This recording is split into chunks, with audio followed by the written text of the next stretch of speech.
به چت جی پی تی گفتم برام یه دی ان اس اختصاصی بساز. اون بهم 3 تا دی ان اس داد که اولی پینگم 480 شد. گفتم نه این اصلا به درد نمیخوره. دومی رو رفتم تست کردم، پینگم اومد روی 200، یه مقدار بهتر شد ولی هنوز برای پابجی افتضاح بود. بعد رفتم سراغ سومی. اینجا دیگه خودم هم تعجب کردم، پینگ رسید به 76. یعنی پینگ 20 و 30 نداد درسته، ولی از قبلی ها خیلی بهتر بود. حالا سوال اصلی اینه، آیا واقعا چت جی پی تی میتونه دی ان اس مخصوص پابجی بسازه یا فقط شانسی این آی پی دی ان اس رو بهم داد؟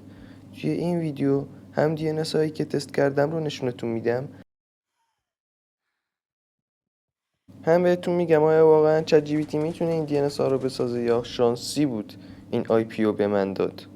حالا بریم سراغ دی ان اس اولی که من پینگ 480 رو داد، ولی شاید برای شما خیلی بهتر باشه و شاید مثل دی ان اس آخر پینگ 76 داشته باشه.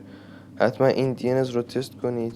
حتما تستش کن، چون بستگی به اپراتور مکان شما داره. شاید برای شما بهتر جواب داد و از دی ان اس آخری هم بهتر باشه.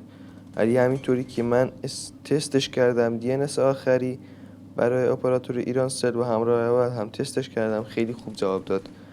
ولی بریم سراغ دی ان اس دومی که اونم خوب بود ولی شاید برای شما بهترم باشه.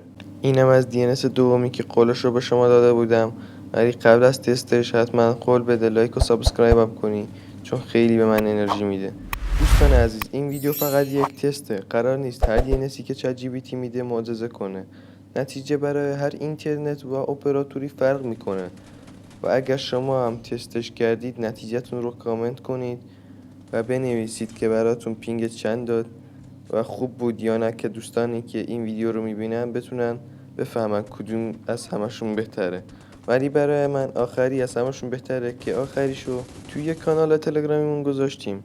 کانال تلگرامی هم نسل 4 هم نسل 6 رو دی ان اس رو گذاشتم که اونجا مناسب همراه اول و ایرانسل و رایتل هم تست شده و براتون خیلی خوب جواب میده. این دی ان اس رو حتما تستش کنید چون عالی هستش. میدونم الانم میری سراغ چت جی پی تی و ازش میپرسی یه دی ان اس بده، ولی قبلش تو هم اگه میخوای آیپد ویو شی حتما ویدیو قبلی رو ببین که چطوری آیپد ویو میشی. ولی الان دارم 10 تا جعبه میزنم و به نظرتون چی رو من میده؟ هیچی. شانس ما از اولش هم هیچی بوده. بریم تا ویدیو بعدی. فعلا خداحافظ.